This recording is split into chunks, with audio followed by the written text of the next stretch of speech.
Sir Sugali ప్రీతి case ఎప్పుడో 2015 నుంచి కూడా నడుస్తుంది. పవన్ కళ్యాణ్ గతంలో ఈ ఇష్యూలో నేను సాల్వ్ చేస్తాను, వాళ్ళ ఫ్యామిలీకి న్యాయం చేస్తానంటూ హామీ ఇచ్చారు. అయితే నిన్న ఆయన ఇచ్చిన స్టేట్మెంట్ అనేది ఇప్పుడు కాస్త విమర్శలకు దారితీస్తుంది. అంటే లాస్ట్ గవర్నమెంట్‌లోనే మొత్తం ఆధారాలు మారిపోయాయి. ఇప్పుడు పరిష్కరించలేని విధంగా కేసు అయిపోయిందన్నట్టుగా మాట్లాడడం జరిగింది. మరి పవన్ కళ్యాణ్ గారి కామెంట్స్‌ని ఏ విధంగా చూస్తారు? ఈ సుగాలి ప్రీతి కేసు పైన మీ ఒపీనియన్ ఏంటి? వాస్తవంగా సుగాలి ప్రీతి అనే కేసు అసలు ఇంత హైఫై రావడానికి కారణం పవన్ పవన్ కళ్యాణ్. కళ్యాణ్. ఆయన పెద్ద పోరాటం చేసి 2 లక్షల మందితో విరోచిత పోరాటం చేశాడు. ఆయన అంత గొప్ప పోరాటం చేసి ఆ తల్లికి న్యాయం జరగాల, ఆ బిడ్డకు జరిగిన అన్యాయం మరో బిడ్డకు జరగకూడదని గట్టిగా పోరాటం చేసి ఆ కేసుపై త్వరగానే చేసినటువంటి దుర్మార్గులకు శిక్ష పడాలని పోరాటం చేసింది పవన్ కళ్యాణ్ గారు. చేసిన తర్వాత అప్పుడున్నటువంటి ప్రభుత్వం మీద గట్టి పోరాటం చేసి వాళ్ళకి న్యాయంగా వాళ్ళకి రావాల్సినటువంటి పరిహారం కూడా ఇప్పించారు. ఆ తర్వాత కేసు రన్నింగ్లోనే ఉంది. ఇప్పుడు కూడా కొలుక్కొచ్చే దశలో మరి ఈమెకి ఎవరు సపోర్ట్ చేసి పవన్ కళ్యాణ్ నిందిస్తేనో, పవన్ కళ్యాణ్ తక్కువ చేసి మాట్లాడు, పవన్ కళ్యాణ్ మోసం చేశాడని చెప్పు, పవన్ కళ్యాణ్ వెన్నుపోటు పొడిచాడని చెప్పి టీవీల ముందుకు వచ్చి సోషల్ మీడియాలో కానీ సాక్షి మీడియాలో కానీ ఘోరంగా పవన్ కళ్యాణ్ అవమానిస్తూ మాట్లాడుతున్నారు. అసలు నిజంగా చాలా బాధగా ఉంది బ్రదర్. ఎందుకు బాధగా ఉందంటే అంత పోరాటం చేసి వాళ్ళ కుటుంబాన్ని న్యాయం జరగాలని తప్పించిన వ్యక్తి పవన్ కళ్యాణ్ గారిని ఎలా నిందించడం ఎంతవరకు కరెక్ట్? విశ్వాసఘాతకం అనాలా? నిజంగా ఆమె వికలాంగురాలు కాబట్టి సరిపోయింది, కానీ ఆమెను ఏ రకంగా నిందిస్తే, ఏ రకంగా మనం ఆమె గురించి చెప్తే బాధ తీరుతుందో అంత గొప్ప వ్యక్తిని ఎలా అనాలనిపించింది. విశ్వాసం లేదా? మళ్ళీ ఇక్కడ కులాన్ని తీసుకొచ్చి, కుల మతాన్ని తీసుకొచ్చి మాట్లాడుతూ పవన్ కళ్యాణ్ గారు తప్పు చేశారన్నట్టుగా నిరూపించాలని ప్రయత్నం చేసి ఇవాళ బెడిసి కొట్టింది. ఎందుకంటే అలాంటి ఎవరైనా అంత బలంగా నిలబడి వాళ్ళకి న్యాయం చేయాలనేవాడు రేపు పొద్దున్న కాలంలో ఇలాంటి వ్యక్తులను చూసి ఇలాంటి సుగాలి ప్రీతి తల్లి పార్వతి, ఆ పార్వతిని చూసి ఎవడు కూడా ముందుకు రాడు, పెద్ద నాయకుడు కూడా ముందుకు రాడు. ఆ జన సైనికులు కానీ వీర మహిళలు కానీ వాళ్ళకి అండగా నిలబడి వాళ్ళకి ఎంతో సేవ చేసి వాళ్ళకి ఫోన్పే గూగుల్ పే ద్వారాగా కొన్ని డబ్బులు పంపించి ప్రభుత్వం నుంచి డబ్బులు వచ్చేలా చేసి ప్రభుత్వం నుంచి 5 ఎకరాల భూమి వచ్చేలా చేసినటువంటి పవన్ కళ్యాణ్ అప్పుడు దేవుడు, ఇప్పుడు మోసగాడు. ఎంత అన్యాయం ఇది! ఈ రాజకీయ నాయకులు కూడా ఉండదేమో ఇలా విశ్వసర్పంలో మాట్లాడే మాటలు, ఇలా విషం జిల్లిమే మాటలు రాజకీయ నాయకులు ఎక్కువగా మాట్లాడుతుంటారు. ఎంత మంచి చేసిన వాడైనా వాడి క్యారెక్టర్ని తక్కువ చేసి చూపించి రాజకీయాల్లో తొక్కేసి ఎదుగుదాం అనుకునే రాజకీయ నాయకులు చూసాం. కానీ ఇలాగా విశ్వాసం లేని ఘాతకురాలుగా మారిపోయింది వేళ సుగాలి ప్రీతి తల్లి. ఇంత దుర్మార్గమా, ఇంత అన్యాయమా? ఆ రోజు పొగిడిన నోటితో వేళ వెన్నుపోటు పొడిచాడని అసలు ఆయనకి ఏం సంబంధం అమ్మా? ఆయన పోరాటం చేశాడు, మీకు న్యాయం జరిగింది, నీ బిడ్డకు కూడా న్యాయం జరుగుతుంది తొందరలోనే అని అనుకున్న సమయంలో మరి ఎవరు ప్రేరేపణ చేశారు నిన్ను? ఎవరు కొన్నారు నిన్ను? ఇంత దుర్మార్గంగా మాట్లాడతావా? ఇంత విశ్వాసఘాతకంగా మాట్లాడతావా?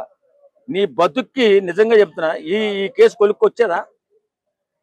ఇంత దిగువజాయి స్థాయిలో ఉన్నటువంటి మిమ్మల్ని ఆయన పైకి తీసుకొచ్చి మీ కుటుంబానికి న్యాయం చేస్తే ఈవేళ ఎలాంటి ఆలోచన లేకుండా దుర్మార్గంగా మీడియా ముందుకు వచ్చి పవన్ కళ్యాణ్ మమ్మల్ని వాడుకున్నాడు, కొంతమంది అంటున్నారు ఈ కుహన రాజకీయ నాయకులు, కొంతమంది దుర్మార్గులు ఏం మాట్లాడుతున్నారు? పవన్ కళ్యాణ్ ఆ కేసును అడ్డం పెట్టుకుని డిప్యూటీ సీఎం అయ్యాడంట. సిగ్గుందా సన్నాసులకి నిజంగా? అసలు పవన్ కళ్యాణ్ లాంటి వ్యక్తి రాజకీయాల్లో లేడు. ఇప్పుడు ఆయనకు బడి ఎడుతున్నారు, ఆయన కూడా బయటకు పంపించేసి ఈ దోపిడీదారులు, ఈ దొంగ వెధవులు కలిపి రాష్ట్రాన్ని దోసుకు తినేయాలని చూస్తున్నారు అన్నమాట. అంటే నిజాయితీపరుడే కానీ, ఒక నీతివంతుడు కానీ రాజకీయాల్లో లేకుండా చేయాలనే ఆలోచనతో ఉన్న ఈ కుసంస్కారులైనటువంటి ఇప్పుడున్న రాజకీయ నాయకులు చేసినటువంటి దుర్మార్గమైన పనే వేళ సుగాలి ప్రీతి తల్లి పవన్ కళ్యాణ్ని ఇష్టానురీతిగా మాట్లాడుతూ వెన్నుపోటు పొడిచి నా బిడ్డ చావుని వాడుకున్నాడని దుర్మార్గమైన మాట మాట్లాడిందంటే అలాంటి నీచురాలకి సహాయం చేయడం కూడా పవన్ కళ్యాణ్ చేసిన తప్పుగా మేము భావిస్తున్నాం ఒక జన సైనికులుగా. అంటే ఇక్కడ పవన్ కళ్యాణ్ గారు కూడా ఇప్పుడు జరిగింది టీడీపీ గవర్నమెంట్ ఉన్నప్పుడు, ఆ తర్వాత వైసీపీ గవర్నమెంట్ వచ్చింది, ఇప్పుడు మళ్ళీ కూటమి గవర్నమెంట్ వచ్చింది. అంటే ఆధారాలు చేంజ్ అయిపోయినాయి వైసీపీ గవర్నమెంట్ లో అన్నట్టుగా మాట్లాడడం జరిగింది. సో ఈ కామెంట్స్ ఎలా చూడొచ్చు అంటారు? ఇప్పుడు ఎవరి గవర్నమెంట్ లో ఏ తారుమారైనా కేసు అనేది కొలిక్కి రావడానికి కొంత సమయం పడుతుంది. అవును. ఇప్పుడు కేసులు అంత సామాన్యంగా రాదు. ఇప్పుడు జగన్మోహన్ రెడ్డి చిన్నాన్న చంపిన కేసు ఇప్పుడు ఏమైనా తేలిందా? 5 సంవత్సరాలు వాళ్ళ ప్రభుత్వమే ఉంది. ఎవరు చంపాడో వాడే కనిపెట్టలేకపోయాడు. ఇప్పుడు వచ్చి పవన్ కళ్యాణ్ బరి ఎడితే ఏం లాభం నాకు అర్థం కాదు. ఏమన్నా లాభం ఉందా? పవన్ కళ్యాణ్ ఎంత క్యారెక్టర్ ని అసాసినేషన్ చేసి తక్కువ చేసి చూపించాలనుకున్నారో అంత ఎత్తుకు ఎదుగుతున్నాడు. ఈవేళ సుగాలి ప్రీతి తల్లిని 1000 నోళ్ల ఉన్నటువంటి వాళ్ళు దుర్మార్గురాల్లా చిత్రీకరించారు. ఈవేళ ఏమైపోయింది? దాని క్యారెక్టర్ పోయింది. ఆ కేసు మీద సింపతి పోయింది. ఈవేళ ఏమంటున్నారు? చిచ్చి ఇలాంటి దానికా పవన్ కళ్యాణ్ సాయం చేసింది అంటున్నారు.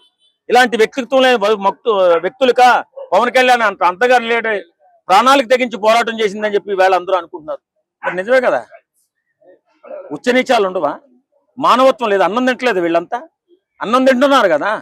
అన్నం తిన్న వాళ్ళకి అన్నం తింటే న్యాయం చేసిన వాడిని వెన్నుపోటుదారుడుగా మీరు చూపించగలుగుతారా? ఏదో ఒక మీడియా మీకు అండగా ఉందని. మరి ఆ మీడియానే మీడియా కాదులే, నిజంగా అది దుర్మార్గమైన మీడియా, సాక్షి మీడియా. అంటే దీని వెనకాల వైసీపీ ఉందంటారా? వైసీపీదే కరెక్ట్, 100% వైసీపీదే. కాదని ఎవడన్నాడు? అనుమని ఎవడన్నా చెప్పమను.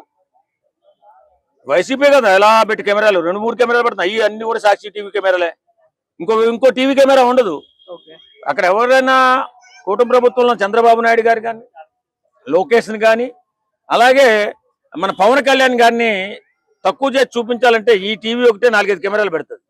ఇంకో వేరే వాడు పెట్టాడు. ఎందుకంటే వాళ్ళు కొంచెం మానవత్వం ఉంటుంది. ఎందుకంటే మీడియా ప్రపంచం అంటే జనాల పక్షాన్ని నిలబడాలి, ప్రజల పక్షాన్ని నిలబడి వాళ్ళకి ముందు దారి చూపించాలనే మీడియా ఆ ఉద్దేశమే మర్చిపోయి మానవత్వం లేకుండా ప్రవర్తించే టీవీ ఏదన్నా ఉందంటే అది సాక్షి టీవీ. అసలు ఆ టీవీలో అన్ని పార్టీలు కూర్చోబెట్టి డిబేట్ చేస్తాడు ఏ టీవీ కూడా. ఇదేమైనా దరిద్రమైన టీవీ. అందరూ కూడా ఆ పార్టీ వాళ్ళు కూర్చొని డిబేట్ చేస్తుంటారు. వాళ్ళే తిడుతుంటారు అందరినీ. కూటమి ప్రభుత్వం బాగాలేదు ఎంత ఎడతారు రా బాబు. రోజంతా 24 గంటలు ఏడుతుంటే ఒకసారి ఇలా మారిస్తే చాలు. కూటమి ప్రభుత్వం చంద్రబాబు నాయుడునో, లోకేష్ నో, కూటమి ప్రభుత్వాన్నో, పవన్ కళ్యాణ్ తిడుతూనే ఉంటారు. ఇంకా అది కూడా ఒక బతికేనా? చిచ్చి అలాంటి బతికే కంటే టీవీలు మూసుకుంటారు బాబు. ఓకే, ఇప్పుడు లాస్ట్ ఫైనల్ గా ఈ కేసు మరి కొలిక్కి వస్తుందా రాదా? ఖచ్చితంగా వస్తుందండి. పవన్ కళ్యాణ్ గారు నిజాయితీపరుడు, నీతిమంతుడు, గొప్ప వ్యక్తిత్వం ఉన్న వ్యక్తి. ఆ వ్యక్తి ఆ కేసుని ఎప్పుడైతే డీల్ చేశాడో ఇది కొనసాగుతూ ఉంటుంది. కేసులు అంటే వాళ్ళు చెప్పిన వెంటనే వాళ్ళే రిపోర్ట్లు ఇచ్చారు కదా, తీర్పులు ఇచ్చారు కదా. సుగాలి ప్రీతి తల్లి పోరాటం చేసి 25 లక్షల అమ్మ అప్పు అయిపోయిందట. మరి నీకు ఇచ్చిన డబ్బులు ఏం చేసావమ్మా? జగన్మోహన్ రెడ్డికి ఇచ్చావా? జగన్మోహన్ రెడ్డికి ఇచ్చేసి ఉంటుంది. ఈమె 5 ఎకరాల భూమి ఇచ్చారు, 8 లక్షల రూపాయలు క్యాష్ ఇచ్చారు. జన సైనికులు, వీర మహిళలు ఫోన్పేలు, గూగుల్పేలు చేశారు. ఏమైపోయింది డబ్బంతా? దొంగ ఏడుపు, దొంగ నాటకాలు ఆడుతుంటే రేపు పొద్దున ఎవరికైనా నిజంగా అన్యాయం జరిగినా ఎవరు స్పందించరు. ఇలాంటి దుర్మార్గులు ఉన్నందుకు. ఇలాంటి దుర్మార్గమైనటువంటి నైజం ఉన్నటువంటి సుగాలి ప్రీతి తల్లి లాంటి నైజం ఉన్నటువంటి వాళ్ళని ఎవ్వరూ నమ్మరు. రేపు పొద్దున్న ఎవడు అన్యాయం అయిపోయినా ముందుకు రావడానికి భయపడతారు. మన పవన్ కళ్యాణ్ లాంటి నాయకులు భయపడితే ఇంకా వాళ్ళు అన్యాయం అయిపోవడం.